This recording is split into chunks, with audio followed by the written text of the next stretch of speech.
how important would you say self-love is to self-care? So is there a correlation between self-love and self-care?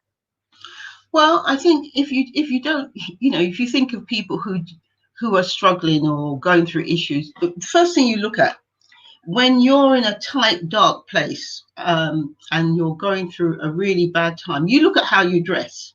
More often than not, when you're feeling sad and people will very often just throw on a kimono or something and not really make much of an effort. Um, but I think it's very important that it's not about looking like some sort of dolly bird. You understand? Because we live in a world now whereby unless you look like Kim Kardashian or what have you, you. But I think it's so important that as a woman, a young woman, whoever you are, irrespective of your age, that you love yourself, but you can only love yourself if you know who you are. And you can't really love yourself until you've really been healed. Because whilst you're broken, you don't see anything to love.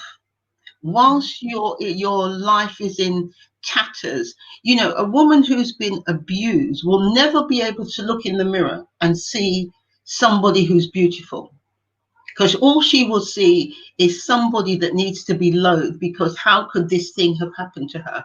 Or if a woman has been abused and raped, whatever, all she looks in the mirror and all she sees is this broken person. However, when this is why we have to really get to know the Lord, because he is the only one that can go into the deep recesses of our hearts and heal. And once we are then healed, there was a time, if the Bible tells us, and it's one of those scriptures that I love, I'm fearfully and wonderfully made. Now, there was a time that I could not say that, because I didn't see anything wonderful about myself, because of, again, the life that we are brought up with has a lot of ramifications on who we are and how we see ourselves.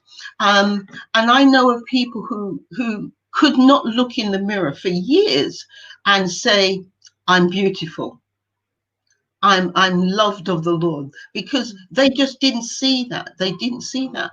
So, I think, before we can really love ourselves, we have to be healed, because you can't look in the mirror and the person looking back at you and say, girl, you're looking fine today, you know, or girl, oh yeah, the Lord has done it, and it's not making it, yeah, you are making your boast. You're making your boast in the Lord. But I think, to look after yourself, you have to love yourself. You look at people who are, as I said, down and out. And, I heard somebody say, I met this lady going back some time ago. Let me just give you this. And she was her husband had left her and she just lost all hope. And I went to visit her, and as I walked in the door, I knew exactly where she was. Her house was a mess. You couldn't find floor space to stand. Papers, stuff was everywhere. And she looked disheveled, and she was just in a sorrowful state. So I said, what's happened to you? And she told me that her husband has left her, and she's lost all hope, and all of those sort of things. And I said to her, listen, and we went on a journey. And I said, listen, you're a beautiful woman. And she looked at me with that wide eyes up, and she said, never say that. I'm not a beautiful woman. And how she felt was depicted in her home. She didn't feel beautiful, so she didn't take care of herself. She didn't take care of her home. And after about 4 months of ministering with this woman, helping her to clean her house, I believe you get down and dirty.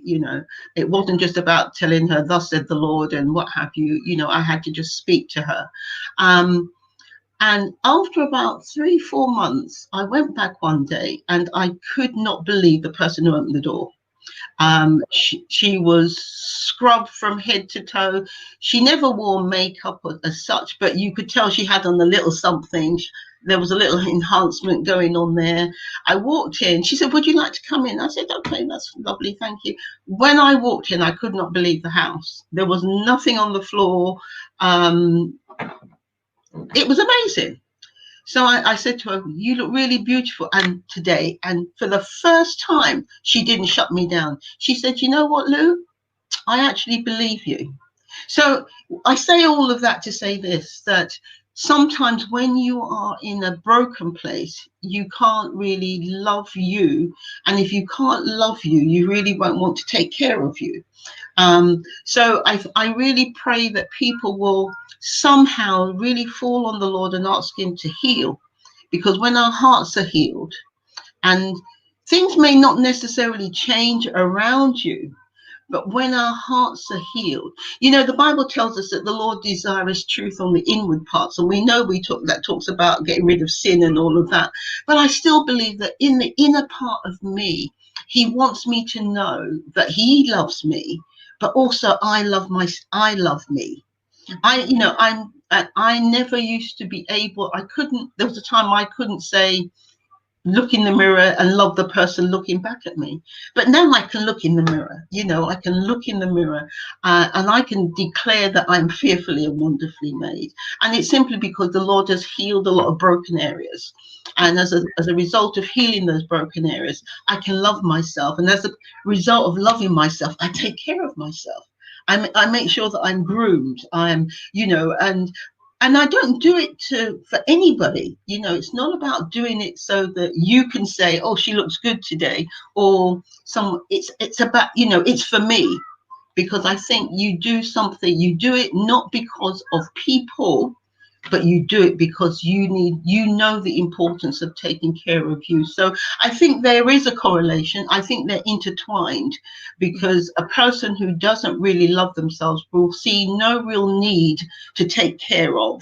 They'll eat because they need to survive, but as far as some people go, as far as they don't even bother to have a shower, they wear the same thing day in, day out. What's the point?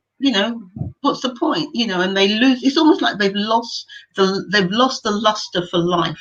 And if you've lost the luster for life, it means you really don't care much about you. Therefore, you won't really take care of you in the way that you should.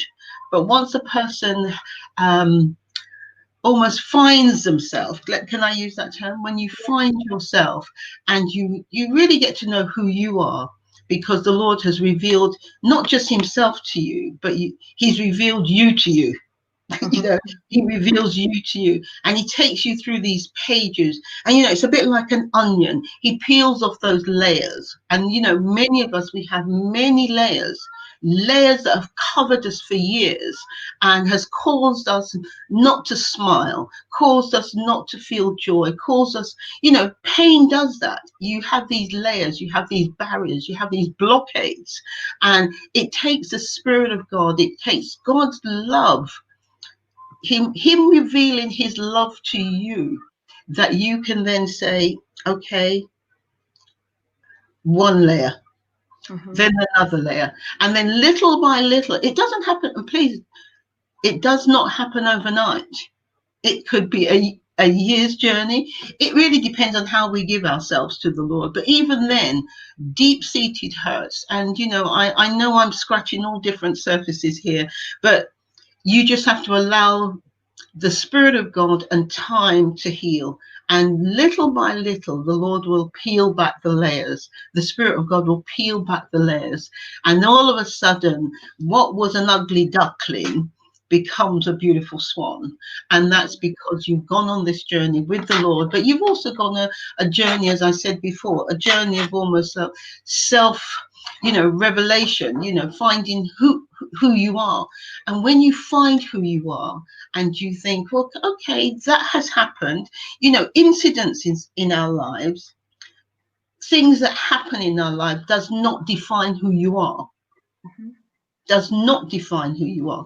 Just because you were abused doesn't mean that I'm going to spend the rest of my life as being abused. But when we get to know God and we get to know who we are, we go on this journey of self-discovery. And I love that thought, journey of self-discovery, getting to know who I am. As I get to know the Lord, I get to know who I am. I love me and I take care of me. So I know but you ask these subjects and it makes me go all these different directions. But I really pray that someone listening, even if, right now you may not really love you, but with the help of the Lord and submission, giving yourself to Him. That's what we use when we use, sometimes we need to try not use too many church language, because not everybody understands church language. But as you literally lay bare before the Lord and just say, God, this is me, warts and all. I really have no idea. I don't know, but help me. Help me. And He will help us. Yeah. And I think one of the important things that you said as well is this journey of self-discovery. I cannot look at you or another sister and say, this person is at this particular place. I'm not there. It's not a competition. We're each on our own individual journeys, and God works with us in different ways.